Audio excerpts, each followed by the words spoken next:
Remain seated, please. Permanecer sentados, por favor. To all who come to this happy place, welcome. Our largest single-theme land expansion ever. Now we want you to share with us our latest and greatest dream. Matterhorn Matt presents Matterhorn Mondays. Hello, everybody, and welcome to episode 119 of Matterhorn Mondays, coming to you live from the Outpost. I'm your host, Matterhorn Matt.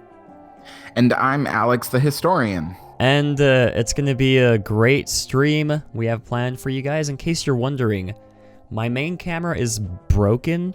If anybody watching this is like a camera technician and can help me figure out why my camera won't turn on, I have the stock battery that the camera came with.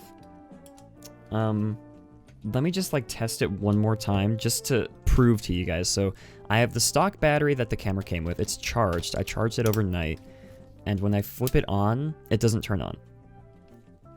Buttons don't do anything. And then I bought a secondary battery a few years ago. Or I guess like a year ago for the camera. That's fully charged. Doesn't turn on. So if you guys happen to know anything, this is my favorite camera, you guys. I really don't want to have to spend the money to buy a new one. So if you guys know anything, hit me up on Twitter at MatterhornMatt. Link in the description. So for this episode and for possibly the future episodes until I get this fixed or buy a new camera, we're using the webcam. Hi guys, it's webcam time. But yeah, so thank you to everybody for coming out to today's episode. No special guests today, just Alex and I, but we do have some interesting topics that we're excited to get into. And yeah, as you all know, links to all of our social media, all that jazz will be down in the description below. And if you'd like to be wished a happy birthday live on the stream, you can do so by submitting your name in the Google Doc below. And since we missed last week's episode, we have one birthday from last week and actually two birthdays today. So last week, or I guess actually yesterday, Saturday the 11th was Swifty LaRue's birthday. Happy birthday to you.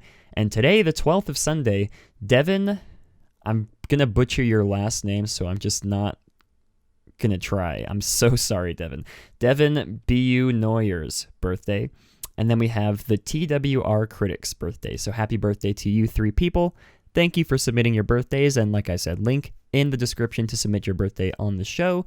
And if you'd like to voice your opinion on any of the topics we have at hand, you can do so by giving the number 575-386-5814 a call. Leave a voicemail. And it's now mandatory to leave a voicemail, you guys. If you send a text message, we will ignore it. Not really. But we prefer voicemails. So let's see. I think that is just about... Sorry, Devin Smith. Happy birthday, said Reverend Puck.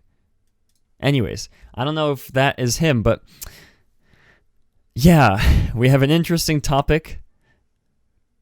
I guess interesting topics. It's been so long since we've done one of these shows. I'm just blanking on what to say. Before we get into our main topics, I guess, let's go ahead and get into this week's Matt Snaps, you guys. I was panicking because I didn't think I had any Snapple prepared for today's episode, but I do. We have the normal peach tea, so I'm going to go ahead and pop this open for you guys. Oh my gosh. I just bumped my mic. Oh, it's glued on. Ah, that was a good pop. That was a nice one. I hope you guys enjoyed that. So we'll pour this in, and then we'll get into this week's... I think all my ice melted. News from the Peak. We now present to you News from the Peak. Okay, a lot of technical difficulties this episode. I don't know if you guys could hear the News from the Peak sound effect that plays.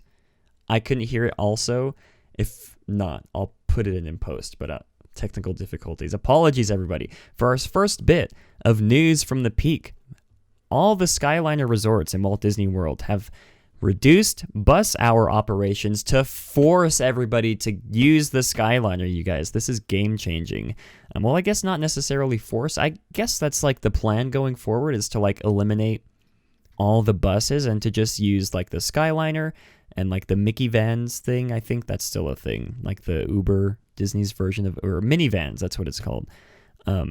sort of use those going forward, and I guess whatever else they decide to implement in the future. I know Alex has some interesting opinions on this. So Alex, what are your thoughts on the reduced hours for buses forcing guests to use the Skyliner at the Skyliner resorts in Walt Disney World?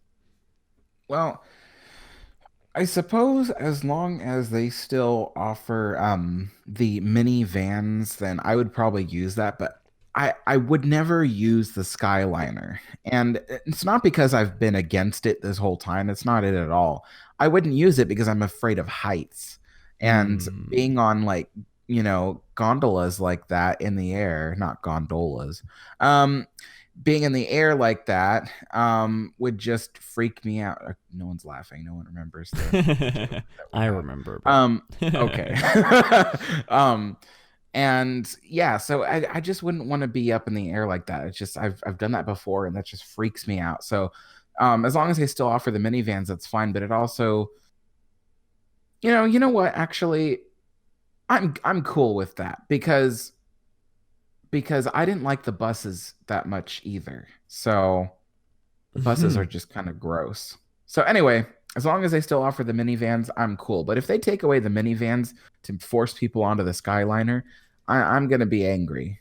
I'm going to be very angry. Alex will be very angry, and you won't like him when he's angry, you guys. Oh, no. But yeah, we'd love to hear your guys' thoughts on the reduced bus hours forcing. It feels weird to like use the word forcing the guests to use the Skyliner, but I guess that's really what's happening. It's encouragement. Encouragement. That's a much nicer word. Nicer way to phrase that. Thank you, Alex.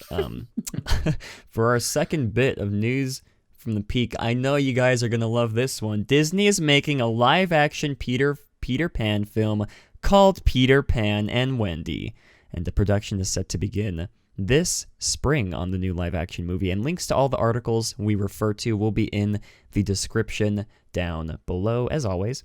And no word as of yet on who will be playing Peter Pan, Wendy, any of the Lost Boys or whatever. I don't even know if this is set to be like a shot-for-shot remake of the original animated film or if it's going to be like a different adaptation. I'm assuming it'll be just like a shot-for-shot remake. Yeah, Alex. It's a safe bet. Safe bet, yeah. Alex, we all know... I guess everybody knows our thoughts on the live-action remakes, but just briefly, what are your thoughts on this live-action Peter Pan remake titled Peter Pan and Wendy? Oh, God. Oh. And that's Alex's thoughts, everybody. Let's move on. Thank you. No, but honestly, like as we've said before, these remakes are just not necessary. Like, not at all. There's already plenty of really good Peter Pan movies out there, and it's not just Peter Pan movies. All these other live action remakes. They're remaking movies that were already good. I'd like to see them take a movie that didn't do so well and remake it to see if they can do something much better with it.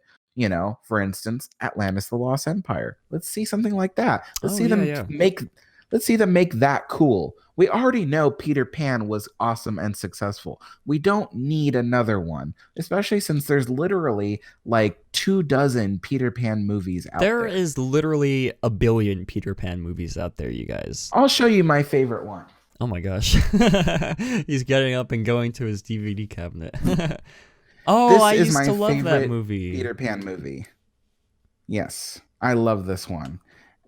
Just because it is so well acted and it's fun, and yeah, I didn't know it was out on Blu-ray, but yeah, I used to love that movie as a kid as well. It's got a lot of nostalgic memories. Can get everything on Blu-ray. That's actually true. Yeah, that's very true. Reverend Puck says, out here acting like Hook isn't real. I guess he's assuming to the Robin Williams film. That's called Hook, right? Or is that called... Yes, that's called Hook. I don't think I've ever seen it, which is kind of like a sin to say that. I feel like Hook isn't really like the original Peter Pan. It's like a return to Peter Pan. It's like a sequel it's a sequel to a movie that never happened. Mm-hmm. So yeah, Hook is really good. I love the movie Hook. But it's not like it's the story of Peter Pan, taking Wendy to Neverland. It's different. It's Peter Pan as a fat old guy going to Neverland to rescue his kids from an aging Hook. So yeah, Carrie says remake The Black Cauldron. I feel like that'd be an interesting sort of films to be remade. I think how many books are there in that series? Like 3 or 4? I think there's a lot in that Black Cauldron. Books? I'm pretty sure that film was based off of books. I don't think they're called The Black Cauldron, but I know for sure that they're based. I remember reading them in like 3rd grade. But I feel like that'd be an interesting series to remake in live action. But anyways, love to hear your thoughts on this live action Peter Pan and Wendy is what it's supposed to be titled.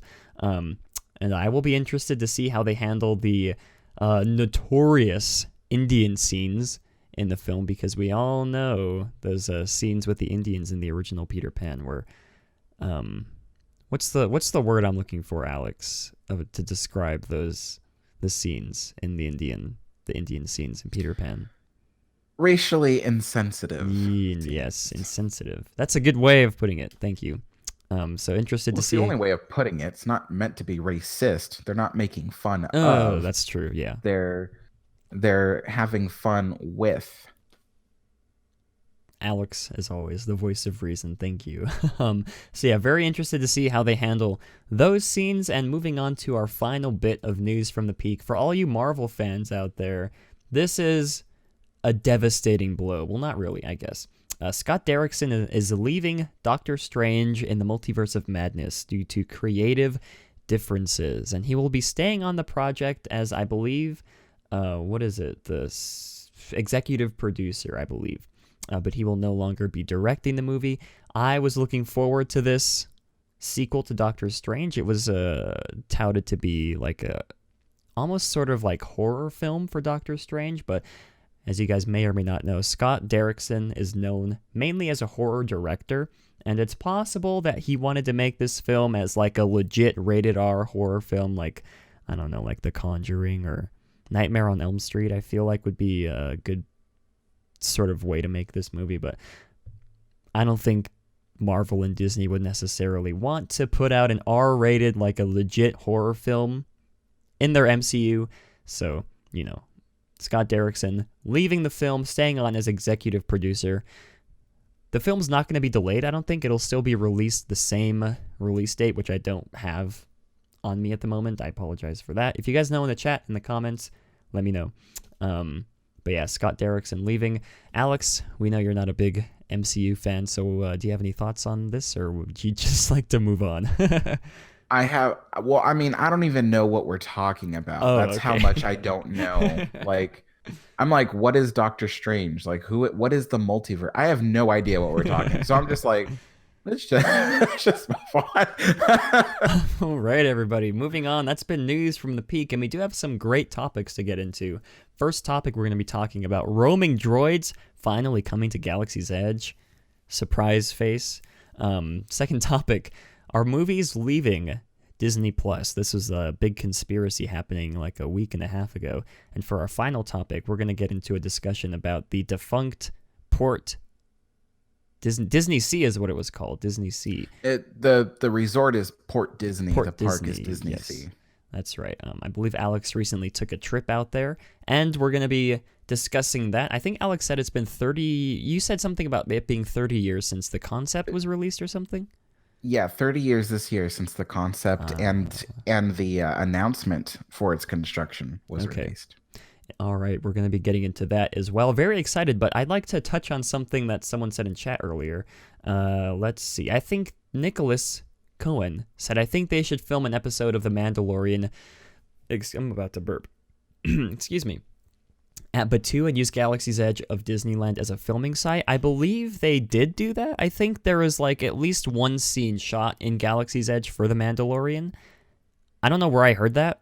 I heard it from one of my friends. I don't know if it's true, and I couldn't really point out which scene that was in the series. So if you guys know anything, I think a scene was shot in Galaxy's Edge. So if any of you know, comment down below, type in chat. I'd love to know. But moving on to, actually, we have a voicemail to listen to from Avery. So let's go ahead and get that listened on into. Let's see if my audio is working correctly. You know, I've said this in a knowledge hub video, but it's definitely nostalgia bait at best.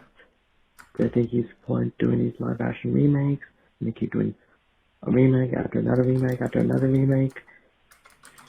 I said at first that they wouldn't collapse because of nostalgia bait, but now I think it's quite clear that people are getting sick of it, but we'll see. We'll see how Disney does with this movie. Yeah, we've had plenty of discussions in the past about whether or not we're thinking that, like, the general audience will get sick and tired of the remakes. And I think even the last episode, Alex made a prediction that in 5 or 6 years, people would eventually get sick of the live-action remakes. That was either the last episode or the previous episode before that. So if you're interested in listening to that, roll back a couple weeks and listen to that. Travis says, is there a different chat? There are actually... How many chats do we have? We have the main channel, Matterhorn Matt Streams channel, and then we're streaming to Facebook, so there's that chat, and then we're streaming to Periscope as well, so there's that chat. So technically we have 4 chats live right now. Only 2 are in use. It's the 2 YouTube ones, just because people don't watch on Facebook or on Periscope, but if they're there, just in case people do like to watch on that. But anyways, getting into our first topic of the day. This is very exciting, you guys. And by very exciting, I mean very exciting. Here we go. Okay, there's the screen, the correct screen to get up there. It's finally happening, you guys. What we've all been waiting for. Roaming droids are finally coming to Star Wars Galaxy's Edge in Disneyland. Now, Disney has teased us from the very beginning with these roaming droids, and now it seems they're finally ready to test them out. R2-D2, of all droids, I guess, is the first roaming droid to be added to the land, according to a post on the Disney Parks blog. And I'm going to be quoting here from the Disney Parks blog, quote, "If you are planning on visiting Star Wars Galaxy's Edge at Disneyland or Walt Disney World resorts, you'll encounter plenty of characters from around the galaxy, from members of the First Order and the Resistance to cosmic creatures and, of course, droids. On your next transport to Batuu in Disneyland Park, you may see a familiar sidekick gliding around, R2-D2. So, end quote for that. Link in the description to that Disney Parks article. So this Did they really say R2-D2 of all droids? No, that's what I said. That was just me saying that. So now it's you I have to kill. Oh my gosh. That's a bro moment, everybody. How could you say that? R2-D2 of all droids. He's like the original droid. Okay, you know that's the true. The first droid ever shot in a Star Wars movie was R2-D2.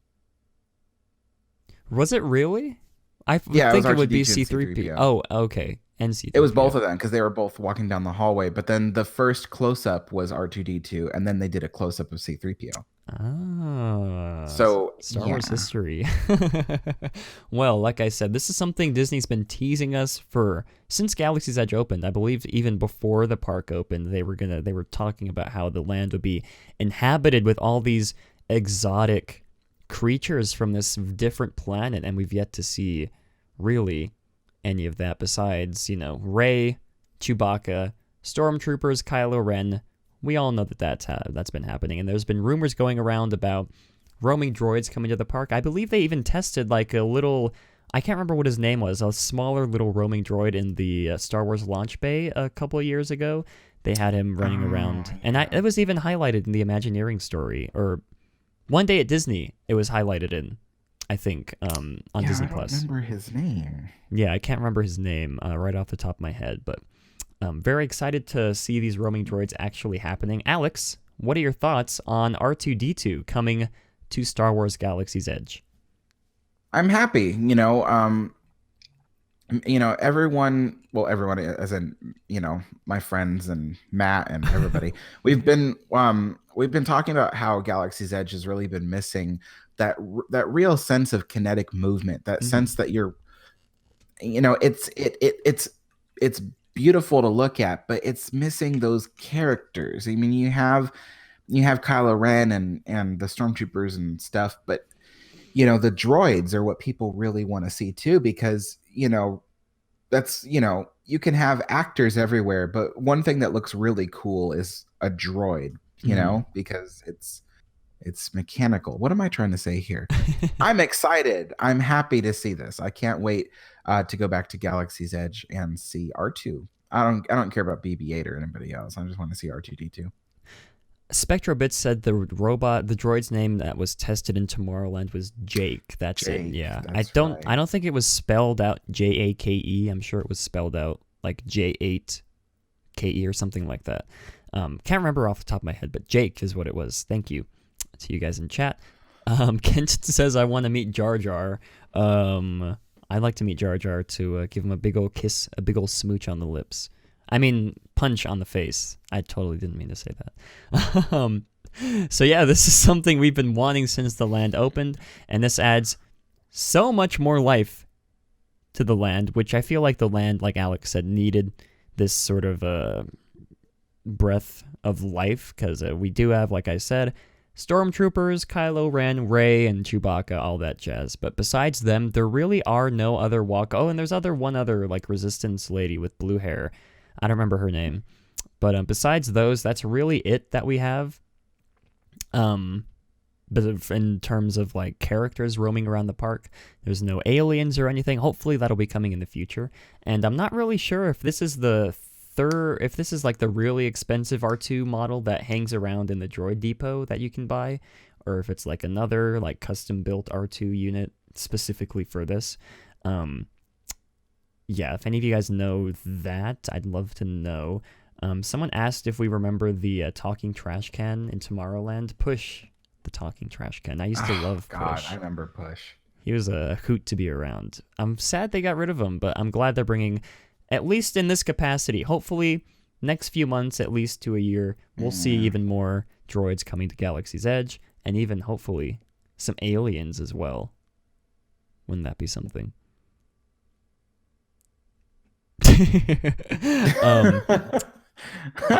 I want hundreds of Ewoks and Porgs running around randomly. That's okay. You don't have to wish for that. That's okay. So Alex, do you have any closing thoughts on Disney finally bringing these roaming droids to Star Wars Galaxy's Edge? Final thoughts? No, I don't. I don't think so. Okay, well, I'm excited to see what you guys have. Oh, you know what? You know what'd be really cool is if they had like flying droids, like they use like the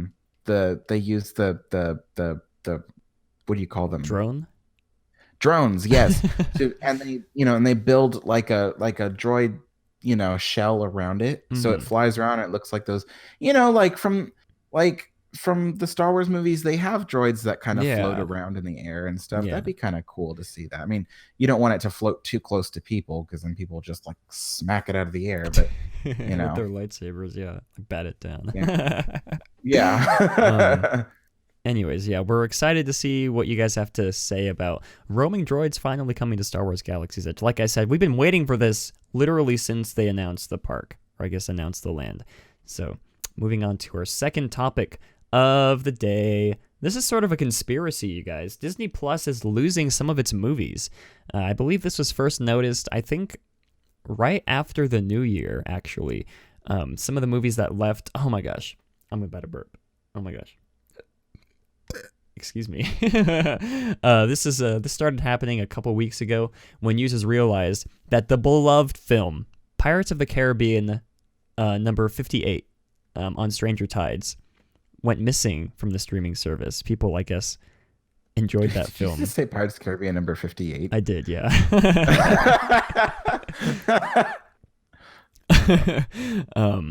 People noticed that film went missing from the streaming service. And then they started noticing The Sandlot went missing. Home Alone 1 and 2 went missing. Dr. Dolittle went missing from the streaming service. And before you guys get out your pitchforks and torches, we'd like to provide a logical explanation for why this is happening. And it's not necessarily Disney's fault. I guess you could put the blame on Disney, but we'll get into it. These titles were removed because of licensing deals with other companies to have their films on their services, sort of like how the past couple of years we've been having Marvel films on Netflix, rotating in and out. I believe Guardians of the Galaxy 2 was on there. Black Panther was on there for a while. And now those have come to Disney Plus once those contracts, licensing deals, expired. And these deals were, I believe, set up before Disney Plus was launched. So Disney really has no control over these certain films that they've licensed out to other companies to put on their streaming service, or I think maybe even to put on like TV or something like that. And once the films that leave Disney Plus to other streaming services, say Netflix, and finish out their licensing contracts on there, they will eventually come back to Disney Plus, hopefully forever, unless there's another licensing deal set up after that one expires. So yeah, not necessarily Disney's fault, but again, just a sort of foresight that went unnoticed when, or maybe it didn't go unnoticed. I don't know. I'm not part of the executives, but sort of a little oversight.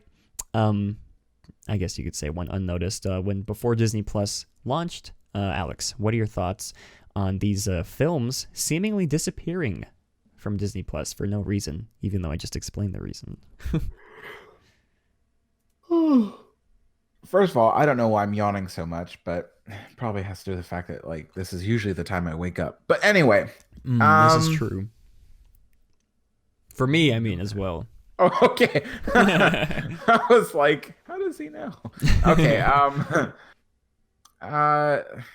Well, you know, it's a logical explanation. I think that's I don't think there's anything more to it than that. It's just the licensing and and stuff. But eventually we'll probably get those titles back. But I mean, really, is anyone really missing, Dr. Dolittle? I mean, come on. That's a good point.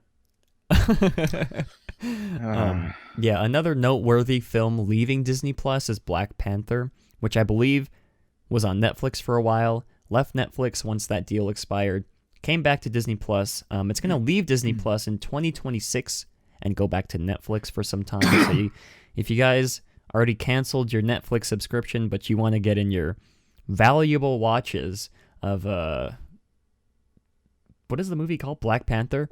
Make sure you watch it now between 2020 and 2026 because it's leaving Disney Plus, going to Netflix for a while, cycling back to Disney Plus after that. And for those of you wondering, the signature collection of animated films will be 100% staying on Disney Plus forever.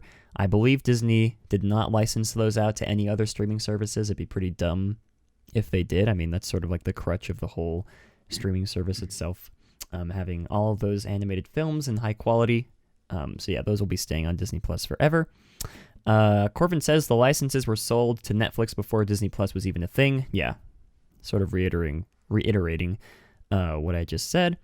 Kenton says Disney sells the licensing. It's Disney's fault. I guess, like I said, it's not Disney's fault, but then again, it's also Disney's fault because they did license out their films to be used on services like Netflix, Hulu, Amazon, whatever, what have you. But that was before Disney Plus launched. So I guess you could make the argument that they could have not sold out those licensing deals if they knew Disney Plus was going to be launching so soon.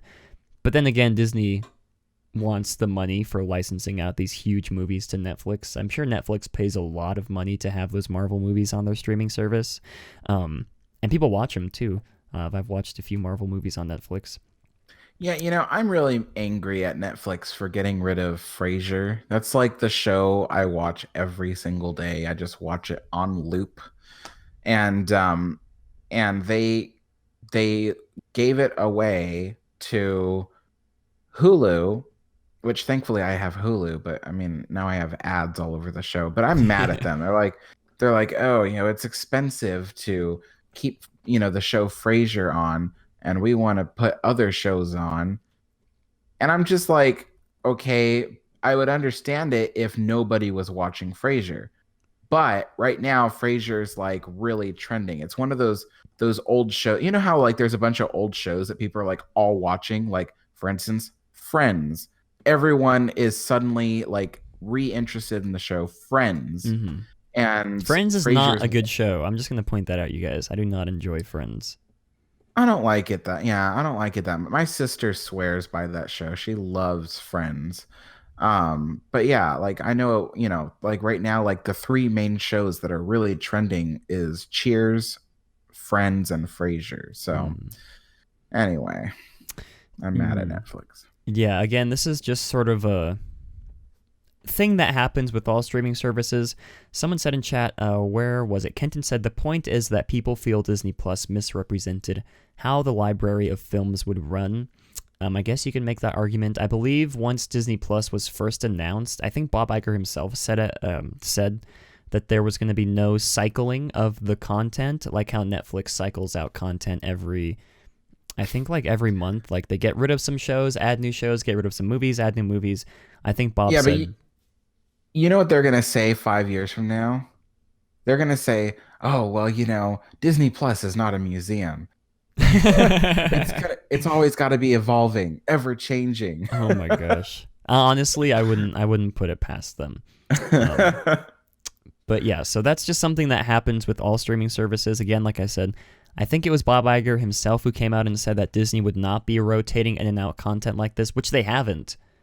Since Disney Plus launched, all the titles that have been with the streaming service have been there, with the exception of these few films who, are out of Disney's control. They signed the licensing deals a few years ago, I'm sure, to move some movies to Netflix, move some movies to, I don't know, maybe Hulu as well. I don't know where Home Alone 2, 1 and 2 went. I don't know where Dr. Dolittle went, or The Sandlot. They could be on Netflix, or they could be on Hulu or Amazon. If you guys know, comment down below. So again, those contracts were signed, I'm sure, a few years ago, and they set to, leave Disney Plus. But you see, I'm lucky because I kind of know how these streaming services work, and it's like these things never stay on anywhere. So you know what I do? I buy Blu-rays. I buy all these things that I love, only the things I love, not things that are just random, but I buy all my stuff on Blu-rays. So it's like, if I want to watch The Sandlot, I have it on Blu-ray. If I want to watch Home Alone, I have it on Blu-ray. Alex, that's a dying trend, to buy DVDs, Alex. You gotta get with the curve. I still have a home theater. You see that little black box next to me? That's one of my speakers from my 7.1 surround sound home theater system. I gotta get me one of those. And you might see me looking around, like up and around like this. That's because I just yesterday got this giant 65-inch 4K TV. Oh yeah. And so it's like it takes up my whole wall. And I'm like, I can look up here and see the very top of the TV. It's like really crazy. So Corvin noted, just come to Canada. I guess the licensing deals work differently, varying from country to country. So in the US, I guess Home Alone, Dr. Dolittle, all those movies that went away are gone. But I guess in Canada, Corvin says Home Alone is still there. So, which is whatever. He also said, not to mention Home Alone wasn't Disney when the Netflix license was bought. I guess that's true. This licensing deal may have been set out by, what was that? Home Alone was Fox, wasn't it? Is that the point you're making? Okay, so Fox might have been the one who wrote out those licensing deals to say Netflix or Hulu or whatever, and those just carried over once Disney bought out Fox. So I guess then you can make the argument that Disney had no control over that because the licensing deals were signed before they bought Fox, so that they didn't really have any input on that. Anyways, just get a VPN, man, about Disney. I mean, I guess you could do that. I want John Carter on Betamax. Interesting. Well, anyways, yeah, we'd love to hear your guys' thoughts on this sort of conspiracy theory that took over Diz Twitter a few weeks ago. It's not really a conspiracy theory, you guys. Once you look into the facts, once you look into it, you'll figure out the reasoning. Pirates. Does anybody really care about Pirates of the Caribbean on Stranger Tides? To be honest, I would not be angry if they got rid of Pirates of the Caribbean to move to another service, but again, to eventually come back to Disney Plus. I have the first 4 Pirates movies on Blu-ray. Really? Yes. When was the last time you watched them, though? That's the real question. You know what? It's probably been about 2 years since I've watched them. And honestly, if I were to watch one of them again, it would only be the first one. Yeah. Or maybe the second one because there's Davy Jones, but not the third or fourth one. Yeah. Certainly not the 5th. Or the 6th. or the 7th, which are eventually coming, I'm sure. I'm hoping to get the Sandlot on Laserdisc. Wouldn't that be something? You guys, Blu-ray is not that old, okay? Everyone's talking about Laserdisc and stuff. Come on, you guys. Blu-ray is not that old. Blu-ray is high quality, you guys. On Stranger Tides is on Freeform, owned by Disney+. Well, again, I didn't necessarily look into where these movies would be moving to, but they'll eventually be back to Disney+. Disney did tout that it will have the entire Disney film library, so, you know. And there's even films that are set to come to Disney+. I'm sure there's I think there's a Twitter account that follows, which new films are set to come to Disney Plus in a few years. There's announcements, I'm sure. Once those licensing deals expire for wherever they currently are, they'll come to Disney Plus. And in a few years, you guys, I think we said this a few weeks ago even, in a few years, give Disney Plus a few years.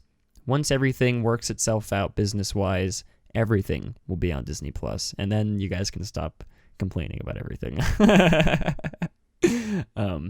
But anyways, yeah, it was sort of a we'll see. Did you guys know Holes is on Netflix with what's his face, the kid from Even Stevens? What's that actor's name? Shia LaBeouf. Shia LaBeouf. Yeah, Holes is a great movie, and it being on Disney Plus makes me want to rewatch it. But anyways, before we move on to our final topic, let's go ahead and have a little break from our sponsors. And again, I'm not sure if the audio is going to be playing for you guys. It should be. We just might not be able to hear it. But if it's not playing for you guys, let us know. I'll add it in post in editing, just because my audio drivers got messed up when I updated Windows last night. So let's move to our sponsors.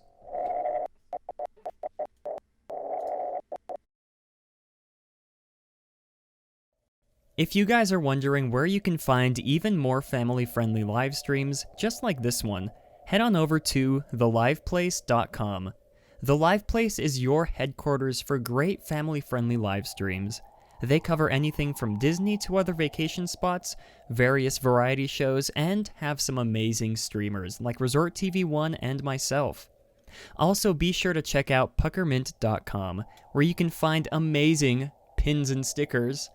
Puckermint is based out of Albuquerque, New Mexico, just a few hours from where I live. And since I'm a big believer in supporting local artists, we decided to partner up. Be sure to use the coupon code down below when you make your next order. Again, that's puckermint.com and puckermint on Instagram.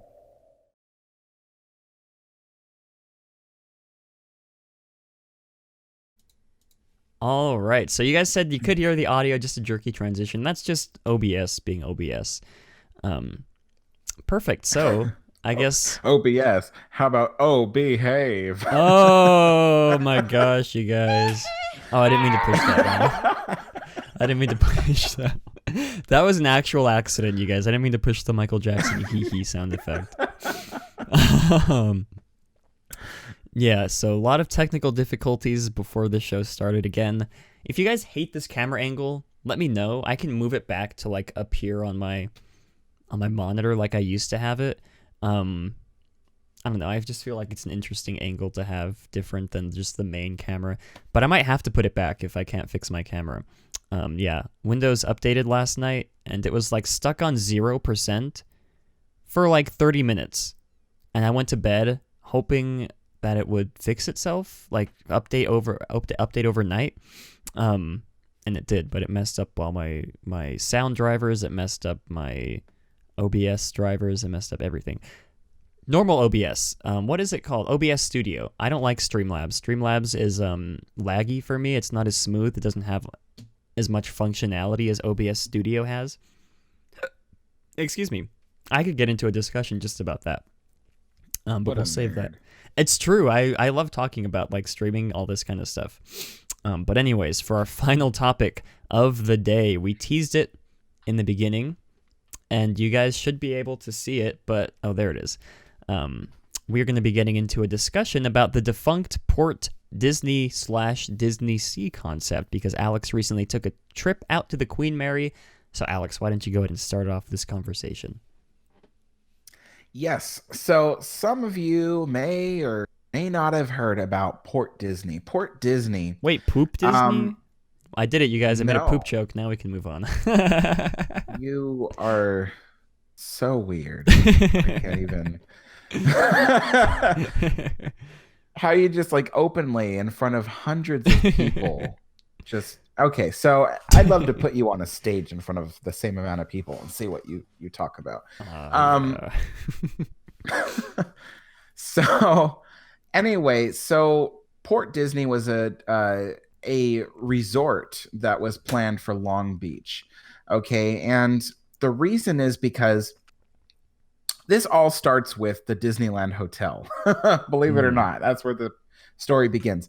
So when Walt Disney was building Disneyland, he wanted to have a hotel right next to it of his own. Problem was he didn't have the money for it. But he was good friends with Jack and Bonita Rather, who owned the Rather Corporation. And Jack was a movie producer and Bonita was an actress, and they both married each other and whatever. Anyway, so Walt Disney was good friends with them, and he asked them to open Disneyland Hotel.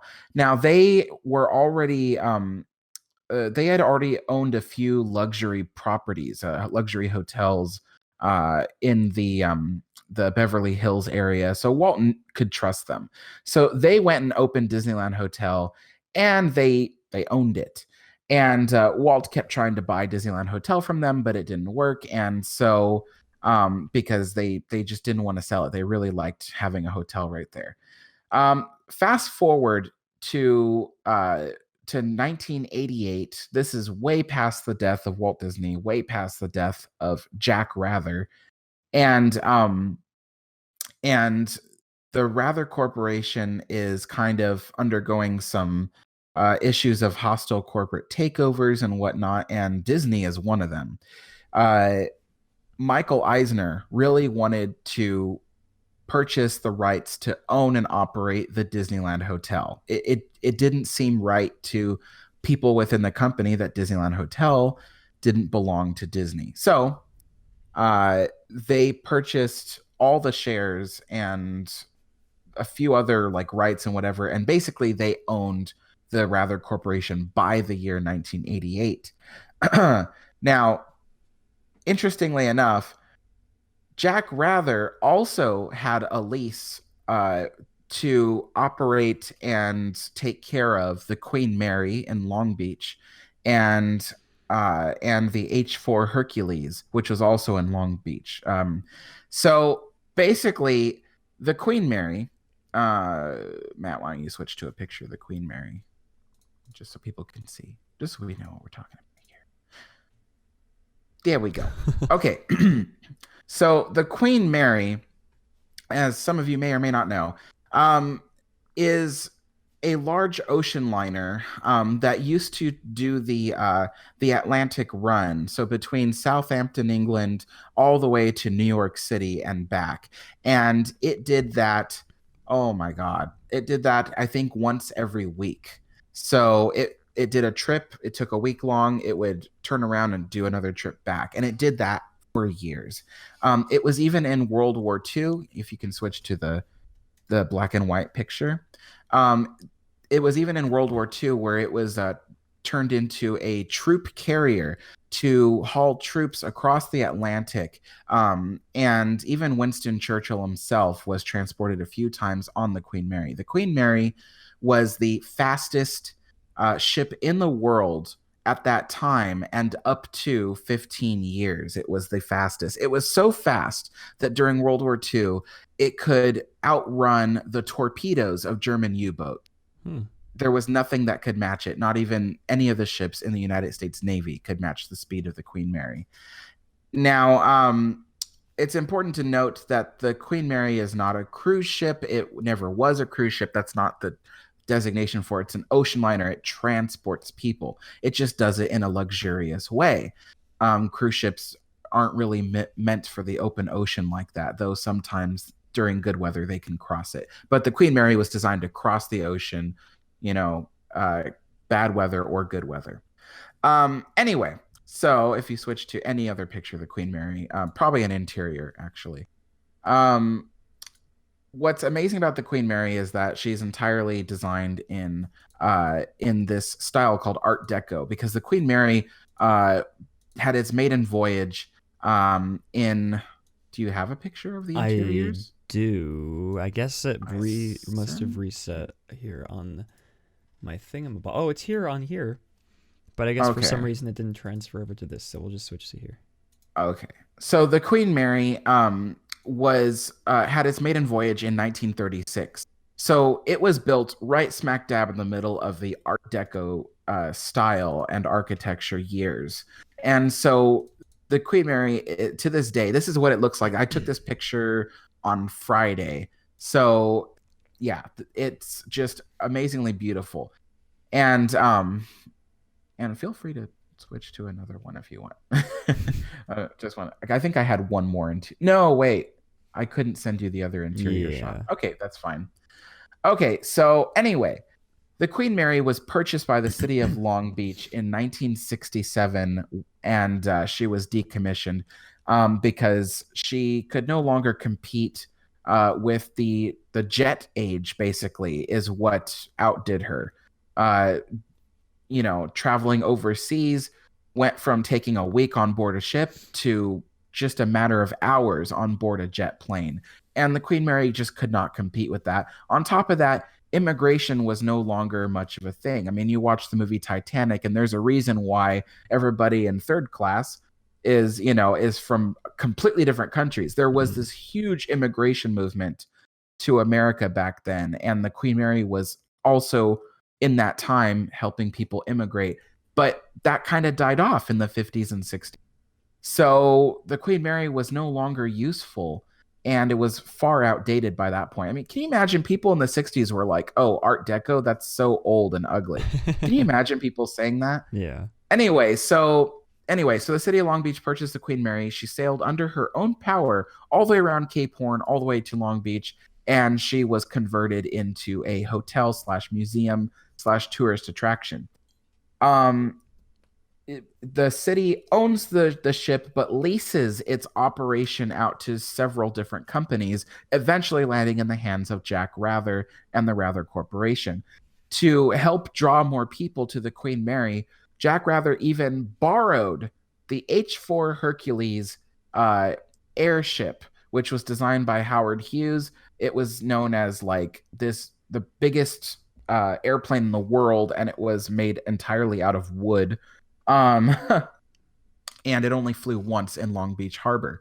Actually, right where the Queen Mary sits is where it flew. So skip forward to 1988, and Disney takes over. And now Disney is in charge of operating the Queen Mary and the H-4 Hercules. So Disney decides, you know what? The city wants us to renovate this area, and we want to design a whole resort here to draw more people to it. The thing the city wants is they want to take care of the Queen Mary. Mm-hmm. So therefore, whoever operates the lease is in charge of not only refurbishing her, but to design a tourist attraction around her to bring more people. That's the whole point of the purchase of the Queen Mary, was to draw people to Long Beach. So Disney takes over, and they're like, we have this great idea. What if we build this whole resort around the idea of celebrating the world's ocean? That's when they came up with the idea of PortDisney Resort. Now, within PortDisney Resort would have been a theme park called Disney Sea. And Disney Sea, Matt, if you transfer to the drawing of the whole area, there we go. So the area that says Disney Sea out towards the open ocean there, that would have all been landfill. So Disney would have reclaimed the land from the ocean and filled it all in with dirt and whatever, just like they did for Hong Kong Disneyland. And that would have been turned into the theme park Disney Sea, and it would have overlooked the whole ocean. It would have been really beautiful in that sense. And then they would have moved the Queen Mary about 1,000 feet inland just so that way there could be better views from the new hotel properties looking out over the marina.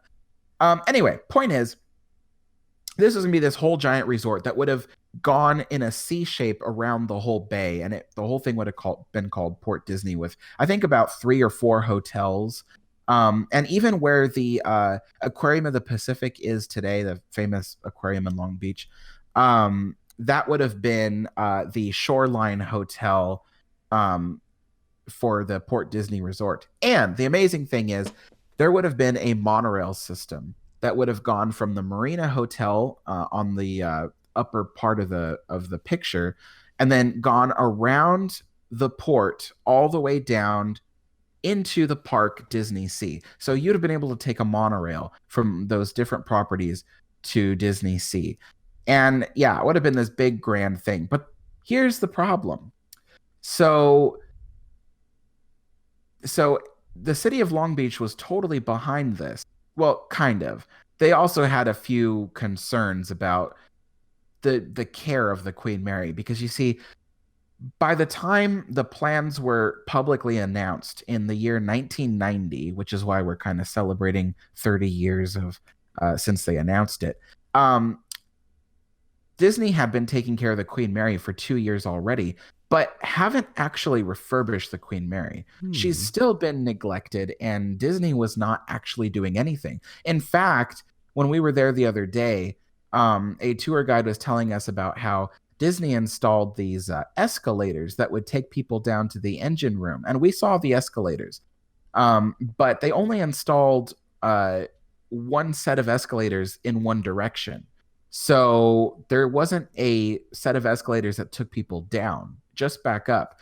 And Disney left them there when they left the whole Queen Mary and Port Disney idea. So Disney, the only thing that they really did was install a pair of escalators, and that was about it. And yeah, so the ship just fell into complete disrepair, and the company was like, well, why would we take care of this ship if we haven't built anything of our own here yet? And so it became this huge controversy. Meanwhile, the people of the city of Long Beach really didn't like the idea of Disney coming in and transforming their beautiful bay area into, this Disney-fied landscape. You have to remember that this was the 80s and early 90s. Disney didn't hold the same quality idea as it does today. I mean, granted, Disneyland was still like one of the best theme parks you could go to back then, but people didn't have that nostalgia factor as much back then as they do today. So today, if Disney were to come into Long Beach and say, we're going to build this resort, there would be a huge amount of support. People would be like, this is amazing. But back then, people were like, no, we don't want tacky Disney, Mickey Mouse stuff all over our beautiful city. So Disney eventually decided to pull out of the idea of Port Disney, and they completely abandoned the project, and they abandoned the Queen Mary where she is. But there's still this image that we have on screen right now of the model that was built to represent Port Disney and the Queen Mary and the whole area there.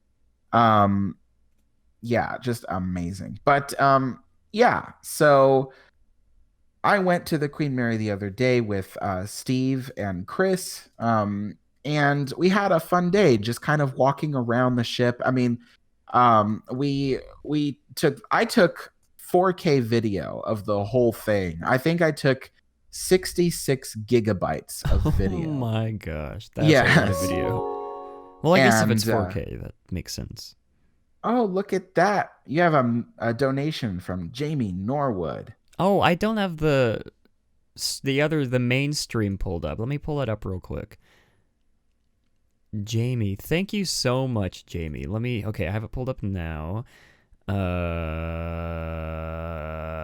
Do you have a P.O. box at all? $24.99 from Jamie. We do not have a P.O. box, but I've been toying with the idea of opening a P.O. box for you guys. So if you'd be interested in that, let me know down below in the comments. If you'd be interested in me opening a P.O. box, you could send stuff I don't know. We could open packages on stream. Have a segment. Anthrax, anything like that. Oh, yeah. I mean, I'm honestly down if you send me some anthrax. I feel like if I say that, the FBI would like come to my house or something. So I'm just kidding. If any FBI people are watching, don't do that. You want to know something really weird?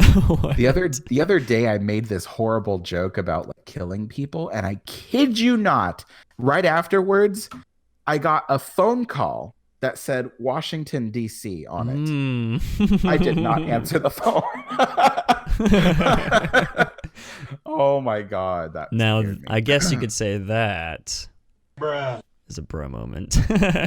But no, we don't have a P.O. box. I would like to open a P.O. box. I don't really know how I would go about doing that. I've never done that before, but I'm sure I could just go to my post office and do it. But if you guys are interested in having a Matterhorn Mondays P.O. box, let me know down in the comments below. If we get enough support for it, I'll open one up and you guys can send stuff in. That'd be interesting. Thank you to Mr. Jamie Norwood for $24.99. Yeah, you guys can send donations to the show. Helps keep the show up to date. I recently put in monitor stands for all of my monitors just to make the stream look more professional, to declutter my desk. And yeah, that donation will go towards fixing my camera, my trusty camera. So thank you, Mr. Jamie. But anyways, what were we talking about before? Oh, you were talking about you took 66 gigabytes of 4K footage at the Queen Mary the other day. I did. So far, I'm editing a video of all the footage I took. And so far, the video is 48 minutes long. And I still have about 20 more video clips to go. So I'm going to be making, it's not really a vlog and it's not really a history video. It's kind of in between. Okay. So it's kind of like an informative vlog and I'm calling it a historic look at the Queen Mary. And so someone at my door. It sounded like a dog, like just screeching. Just a minute. Could you hold everyone for a second? Yeah. All right, everybody. Alex. It's probably the FBI at Alex's door right as we speak because of that joke that he was just talking about. So if we hear a lot of scuffling in the background, I'm sure Alex will be fine. But anyways, so yeah, I would like to open a P.O. box. I feel like that's something that I feel like people would have a lot of interest in. So if you do have interest, like I said, comment down below if you would like me to. I don't really know what they would send in if we opened a P.O. box. Like, I'm sure we would have, like, rules or something, but I guess just, like, Disney-related cool things that you find at, like, thrift stores. I don't know. Whatever you guys want. But anyways. Okay, so yeah. There was... Was that the FBI, Alex? You know, no. But but I looked through the peephole and I didn't see anybody there. So I was, I'm not opening this door. Yeah, probably. Okay. So anyway, this video will be available on my channel. I'm hoping tonight. I'm like gonna try to finish it today. Anyway, and it'll be 4K, 60 frames per second. I just wanted to document the whole ship before anything else that could go wrong with the ship happens. I've gone everywhere from the bridge up to where they, steered and navigated the ship, all the way down to the engine rooms and the massive empty boiler rooms, and stuff like that. So it's going to be a really cool video, but you just have to have patience because it's going to be like an hour long. So, but yeah, and I'm hoping that'll draw other people to my channel, people not just Disney, but yeah. So anyway, so I wanted to talk a little bit about something that Reverend Puck said. He said, what they've done with the Queen Mary is pretty cool too, especially around Halloween where they become a horror carnival is pretty cool. So it's funny you mentioned the Halloween thing. So the Queen Mary has become famous for being like one of the top 10 most haunted places in the world. It's currently number 6 on that list. And because it's so popular for that, the people who operate the Queen Mary a long time ago started this thing where they give ghost tours, and now during Halloween they do something, I forget the name of it, but they do like haunt mazes and stuff during Halloween. But throughout the year there's always something like haunt related. Problem is, these tours, these mazes, all these things that are meant to emphasize the scariness of the Queen Mary have actually physically damaged the ship. Because in order to build these things, they had to knock down walls, they had to take out old, stuff. They've even removed some support pillars and steel for things, which has caused structural damage to parts of the ship and caused parts of the ship to have to close because of said structural damage. So people like me who kind of really love the Queen Mary, we have a very sour view of these Halloween/haunt themed stuff because it has caused irreparable damage to the ship, which, the only way that it can be fixed is some major money to like go in and repair it. As a matter of fact, one of the things that these scary maze things and these haunt tours have done is they've allowed large groups of people to go into the first class swimming pool, which is a beautiful room. But because the support structures beneath the swimming pool were removed for these mazes, and because they were allowed huge amounts of people into that swimming pool room, it's caused the structure to sag, and it's become structurally unstable. In the video I took, I will explain, if you watch it, I will explain that that they've stabilized the room so it shouldn't collapse, but they're not letting anybody else in the room because of that. So these haunt mazes and stuff have caused some awful damage to the ship, and I hope they remove them. And when we were taking a regular tour through the ship, we could see areas of the ship, part of the engine rooms and things, where it should look like a normal engine room, but there's props that have been permanently bolted in to areas. It just looks awful. It's just it's sad. It's sad what they've done. But anyway, back to this topic. Right now, the Queen Mary is operated by a company called Urban Commons, who is, despite the controversy at the moment, is actually doing a lot more good for the Queen Mary than any other company has done in the past. There was a lot of maintenance and refurbishment work going on when the three of us were there the other day. Just a lot. And you can even see from the image on screen, the Queen Mary has been freshly repainted recently. And any chips to that fresh paint have also been patched. So anyway, the whole thing circles back around to Port Disney, not because of necessarily the brand Disney, but Urban Commons wants to build a massive, almost like a shopping district in the area that Port Disney would have been. And they want to turn this into like a huge, beautiful area that they call Queen Mary Island. And it will have things like an indoor sports park. So it's like you can do surfing, you can do rock climbing, you can do zip lining, you can do all kinds of stuff that you might do in the wilderness. You can do it inside this massive building. And they want to include like other like luxury hotels and things like that. So that is the plans for the future. At the moment, those plans are on hold due to controversy that this company is not taking care of the Queen Mary, when this video I made is designed to show you that they are.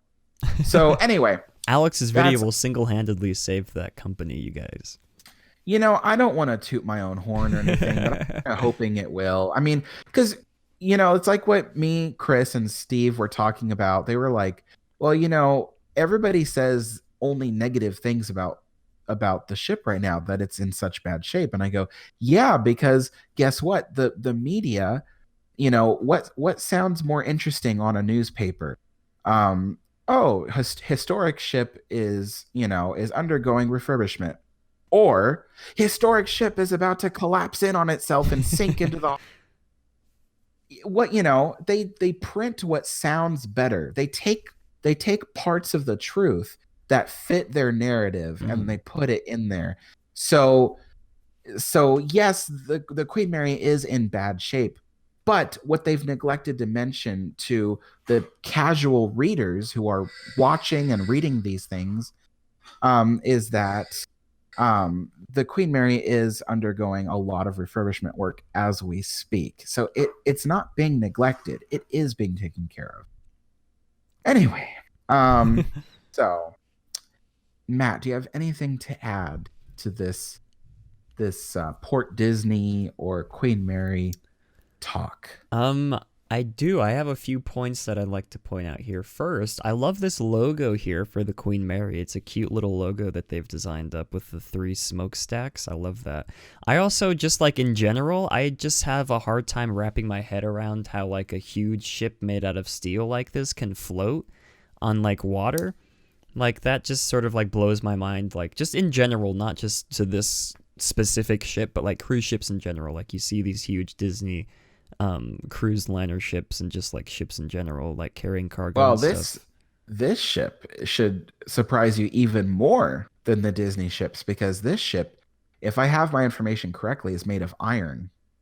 So, so it's a lot heavier than steel. That's so bizarre to me. I just don't understand like the physics behind, like, I mean, I'm not a big science math kind of nerd, but it just blows my mind how that works. There's a simple explanation for it. So have you ever like been washing dishes and you fill your sink, right? And you have this big heavy bowl, like maybe a glass mixing bowl, or maybe a china soup bowl or something, and it suddenly floats on the water. And you're like, wait, this is a really heavy dish. Why is it floating? Well, the reason is because if you have something that's like made of a really heavy material, if you give it enough space to displace the water, then the amount of water that's been displaced with the ratio of how heavy that thing is will give it automatic buoyancy. Interesting. So yeah, if it were like, let's say you were to take something as heavy as the Queen Mary and pack it into a ship much smaller than the Queen Mary, it wouldn't float, because the displacement of moving the water away from this area wouldn't be great enough. So it's a balancing act. They go, all right, this thing's made of iron, but we got to make it big and wide enough that it takes up more volume, therefore it can displace the water, which causes buoyancy. That's just so weird to me to think like someone did the calculations for that, like before building the actual ship. Like they did the calculations. It was all done. All the calculations, all the architectural drawings, everything was done on paper. Yeah, that's just really bizarre to me. But again, I didn't pay attention in middle school when we learned buoyancy and all that stuff, so that's probably why I don't necessarily understand this. But I also just think it's kind of like a common theme in general with Port Disney, because we've talked about things in the past. I don't actually think we've ever talked about Disney's America theme park that they wanted to build. I think they wanted to build that in like Washington or up by the Capitol somewhere. I think Illinois.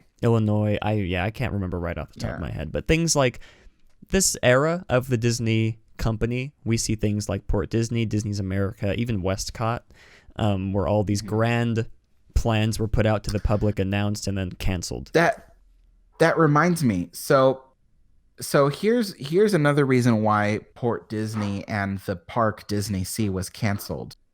So after all this controversy back in the 1990s, Disney realized that instead of focusing on building a park way out in Long Beach, they decided that they were going to focus on the park that they wanted to build across from Disneyland. So Port Disney was officially canceled in favor of working on Westcott. Yeah. And that was its official changing of strategy. And then of course, as we all know, Westcott was canceled in favor of Disney California Adventure. And then the idea of the Disney Sea theme park came back into play in the early 2000s when they built Tokyo Disney Sea. So it's interesting how things kind of just go full circle like that. Mad About Disney says Virginia, Disney's America by the Battlegrounds. That's right. Thank you for that.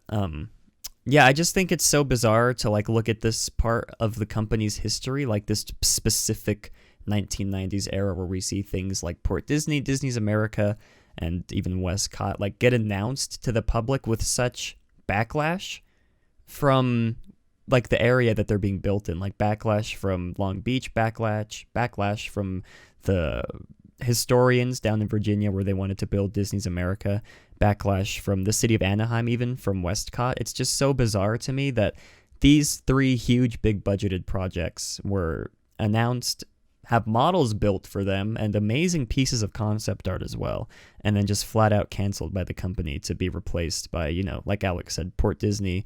Disney Sea was transferred over to Tokyo, elements of that. Westcott was scrapped completely, and Disney's America, I feel like, was scrapped completely also. I don't think there's really been any other influence in the parks.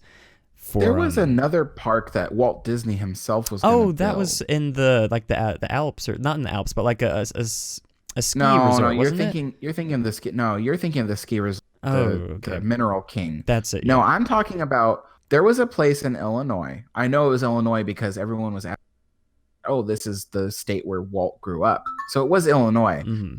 There's a river in Illinois. I don't know which one. I think it was the Mississippi. Don't ask me. Anyway, there's this river there, and Walt Disney was going to build a massive indoor theme park right on the edge of the river. And it was going to be multiple levels, and it was going to celebrate the history of Illinois, and even like even the beginnings of the history of Abraham Lincoln. Mm-hmm. And so all this was going to be done in Walt's time. He was planning it out, but the city was totally against. Well, the city was for it, but the people of the city were against it. Yeah. And so he ended up not building there. But that was something that was. I watched a whole YouTube video on it. I'm trying to remember what YouTuber created the video.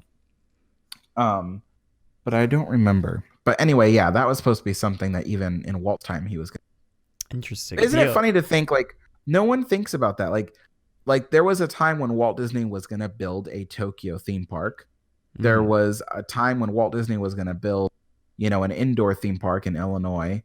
You know, it's just like there were plans out there that never came to fruition and even lost their light. Yeah, I don't think I've ever heard of that, what you're talking about. I'd be interested to, if you ever find the YouTube video, link it. And we'll link it in the description if Alex finds it in time for the video's publishing.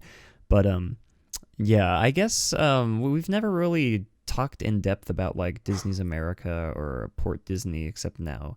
And like Westcott, I think we've in the past expressed our opinions on Westcott. I feel like it would have gone outdated the same way that Epcot would have been outdated, and they'd be spending billions of dollars to renovate it just like they're doing with Epcot now. So but I guess that's just my own opinion. But I guess an interesting question to bring up would be, since Alex mentioned in the past people didn't necessarily have as much nostalgia for Disneyland and Disney in general back in the 90s and I guess 80s as well, which is, like he said, a big reason as to why a project like Port Disney was forgotten, moved on. I guess even to an extent, Disney's America. I guess the people of Illinois or Virginia, wherever that was, Virginia, didn't want Disney to, I guess, like Disneyify this like historic place where a bunch of people were like killed, which, you know, that's like a valid point for them to make. I can see where they're coming from, but it'd be interesting to see if these concepts were never released back then, and if they were released today. I wonder if like the general public would have a better reception to it, just because this age that we live in, people love coming to Disneyland because of the nostalgia and because of, you know, they used to go when they were a kid with their parents. It'd be interesting to like see what their reaction to something like Port Disney or Disney's America would be like in this day and age that we live in. Yeah. I also think that Disney letting go of lease for the Queen Mary, I think, was a big mistake. This would, of course, been a Michael Eisner decision, probably even a Frank Wells decision as well. But yeah, I think that they let go of it too early. I think that's in my opinion, of course. I think that, okay, if they didn't want to build a theme park out there, I understand that. Maybe their ideas were too grand. I mean, look at their ideas. It was supposed to take over the entire bay, not just the side where the Queen Mary was, but across the bay on the other side too. So if they had just scaled down their plans to the amount of land that was allotted to them to begin with, then I think that they could have easily built a nice hotel there, maybe a tiny little shopping area. I wouldn't say a shopping district like downtown Disney, but a little shopping area, and then a nice parking structure for people to park their cars. Then I think the Queen Mary would have drawn the attention itself. Yeah. The only reason why the Queen Mary doesn't draw as much attention today is because, honestly, I think it's bad marketing. I think that I never see commercials for the Queen Mary or anything. I think if you gave people a reason to come, I mean, most people don't even know what the Queen Mary is. They think it's a derelict cruise ship. So they're like, why would I want to go to an aging cruise ship? It's like, if you learn the history, if you learn about how important the Queen Mary was to America, and to the people of the world, you'd understand like why it means so much and why we should take care of it and why it should be a tourist attraction. I mean, even if you don't like history, forget that part. Tourism draws, people in and drives the local economy. If you want to keep the economy going and you want to support the economy, then we should create more reasons to have tourism here in Southern California. And the Queen Mary should be one of those things that Los Angeles and, the people of this area push forward. Yeah, I feel like I'd love to visit the Queen Mary. I'd love to visit a park like Disney's America, like just Liberty Square in Frontierland, like times 100, with like historical elements, like learning about Abraham Lincoln. I'd love to visit like a park like that with like all the Disney details, immersiveness. I hate that word, immersiveness. But I have to use it because I can't think of another synonym for it. All that kind of stuff. I'd love to visit a park like that up in, Virginia or wherever they decided to build it if they were to build it today. So yeah. Again, this is a very interesting point of Disney's, the company's history that I feel like has been touched on a lot, not just by us but by other YouTubers as well. But that's our thoughts on the Queen Mary, Disney Sea, Port Disney, and I guess to an extent Disney's America and Westcott. I don't think we've ever done like a full-fledged, I guess we have a full-fledged Westcott discussion. Probably in one of our earlier episodes, I'm assuming. Yeah, it was with Jeremy. Ah, yes. I'd love to, you guys, if anything, Westcott, the park itself, might have not have been the best idea, but like the beautification of like the surrounding areas of Anaheim and like the infrastructure that they would have put in would have been like one of the greatest things to happen to, I feel like, to Anaheim if that project would have gone through. Because you look at Anaheim, you look at Anaheim today, it's not the greatest area in California. It's not the safest area in California, but at least if Westcott were to have been built with like the initial plans that they wanted to build it, I feel like they could have beautified, that's not a word, made the surrounding areas of Anaheim look well enough to maybe detract a little bit from all the grossness of the city. Feels weird to say that, but it's true. But yeah, Alex, do you have any closing thoughts on this topic as a whole? No, I think I said everything I needed to. All right. Well, we hope you guys enjoyed that history lesson. I'd love to visit the Queen Mary sometime. Maybe next time I'm in the area. But anyways, I believe that does it for this week's episode of Matterhorn Mondays. Actually, we do have... Let's listen to a voicemail here. Oh my gosh, excuse me. We have a voicemail here from Take a guess, guys. It's Avery. Not just Avery. You guys, Avery isn't the only one that gets to send in voicemails. Other people can too. But let's go ahead and take a listen to this voicemail here.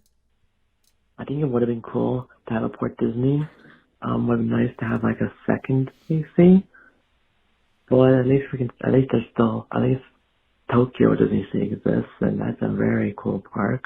I like their version of Tower of Terror. I think theirs is the best. I might be a little biased because it's based on the settings in New York, and the building actually looks really nice compared to the Florida building. But yeah, like, it's a shame that Port Disney got scrapped. Same thing for Westcott. Westcott would have been impressive, but hey, that's just part of the Eisner era, and that's where Eisner slowly fell apart and lost all the magic he had beforehand. But yeah, maybe, but I'm always hopeful of a second Disney Sea. Maybe it'll be the next gate from Walt Disney World. Maybe it'll be Hong Kong Disneyland second gate. Hong Kong has enough land for a second gate. They have enough land for another park right across the park promenade. They have their own promenade too, by the way, from Hong Kong Disneyland, and then that would be a nice way to counter Shanghai and attract more tourists to Hong Kong. It's perfect. Yeah, I guess, like we said, one thing to take from this is that Disney Sea in Tokyo did get built, and I feel like that would have been Disney Sea currently as it is is like 1 billion times better than what would have been built in California, just because, the attention to detail out there is You want to amazing. know a fun fact, though? Yes, of course. So when they built Tokyo Disney Sea, one of the park's icons along the waterfront area of the theme park is a giant ocean liner that looks just like the Queen Mary. That's right. And it's called the SS Columbia. Oh my gosh, that's right. It's a nod to the Queen Mary. You see, guys, they care about the parks out in... Where is that at? That's not in Hong Kong. In Tokyo. They care about the parks out there in Tokyo, you guys. I'd love to visit Tokyo, Disneyland, and Disney Sea one day. I feel like that'd be like a dream come true. But anyways, I had something else to say, but I can't quite remember. Yeah, we've said our thoughts on Westcott plenty of times in the past. I feel like we don't need to touch on that anymore. Maybe we can do a recap once it's the 30th anniversary of the announcement of Westcott. Whenever, I don't know when that would be, but we'll look it up and we'll do that for you guys in the coming episodes, whenever it is. But yeah, I think that's gonna do it for this week's episode of Matterhorn Mondays. Thank you all for coming out to today's episode. And again, I apologize for all the technical difficulties that's been going on. I've been jam-packed. I've been slammed these past few weeks, you guys, just working on stuff, side projects. He's been slam-packed. I've been slam-packed, you guys, working on all these side projects that I have. I have an announcement to make probably next episode. Mad About Disney and I have a secret project that we've been working on, and we're set to release, I think, later this week. So be on the lookout for that. I've also been working on the side project. If you guys follow my Twitter, I work for a music venue that my friends and I opened in town, and I'm the lead graphic designer for that. I make all the flyers, run the social media. That's been taking up a lot of my time. I run the YouTube channel as well. So yeah, if you guys are wondering where like all the videos are, my time is not being wasted. Like I'm not doing anything. I've been using the time to work on other things as well. So if you guys are wondering if it's just me being lazy, no, I'm not being lazy. I've been working on other side projects on the side. I've been putting my time to good use is what I'm trying to say, in regards to like taking time to make videos for the channel. But the podcast, I think I've made this promise in the past. The podcast, if anything, if the main videos on the channel do get delayed a lot, but if anything, you can count on this Matterhorn Mondays podcast to be the main... What am I trying to say? I guess what I'm trying to say is this Matterhorn Mondays podcast will keep going as long as Alex and I have, as long as Alex and I are around to do it. The podcast always gets 100% of my attention besides anything else, just because this is such a fun show that I do with Alex, and I love to interact with you guys. So yeah, you can always count on the podcast being up every week, unless Alex and I are out of town or something horrible happens to one of us. You can always count on the podcast, even if the main videos are lagging behind a bit. So yeah, we appreciate all of you guys for sticking around for the channel. And you guys, it's almost football time. Chiefs are playing. Who are they playing? The Chiefs are playing the Texans in Kansas City. So it's time for me to cook up some lunch, flip on CBS, and watch the football game. But thank you again to everybody for coming out to today's episode. Alex, do you have any final thoughts before we end the episode? Nope. All right. Well, I don't either. So, I do have one question. I guess I'll reiterate this for you guys who may have missed the beginning. If you know a reason why my camera won't turn on, again, I haven't had any time to Google anything or like look at any solutions online. This just was sprung upon me like minutes before the podcast went live, so I haven't had any time to research or anything. But if you guys know cameras, it's a Canon, it's an EOS 70D, Canon 70D. So if you guys are like experts, one of you guys is like an expert on that camera and can tell me why it won't turn on. Both the batteries are charged, it just won't turn on. DM me on Twitter, Matterhorn Matt. Also, we do have another announcement coming soon about another podcast with Jeremy and I. The long rumored and anticipated Matterhorn Mondays After Dark, working title, Matterhorn Mondays After Dark. And if any of you guys happen to like work in Oga's Cantina, or just like know like alcohol in general, I would love to know how to make the Yub Nub drink myself at home so we can drink that on Matterhorn Mondays After Dark. So if you guys are like experts in like, what's like the phrase for that? Like not like bartending, but like, or like an alcohol mixer? I don't really know the phrase for it. DM me on Twitter as well. I'd love to know how to make the Yub Nub at home. It's a delicious drink if you guys haven't tried it. But that's it for all the announcements. Hopefully my main camera will be back in commission for next episode. If not, I'll probably buy another webcam. But anyways, thank you all for coming to today's episode. Mixology. Thank you, Matt, about Disney. That's the phrase I was looking for. Again, thank you for coming to today's episode. And as always, have a great, big, beautiful tomorrow.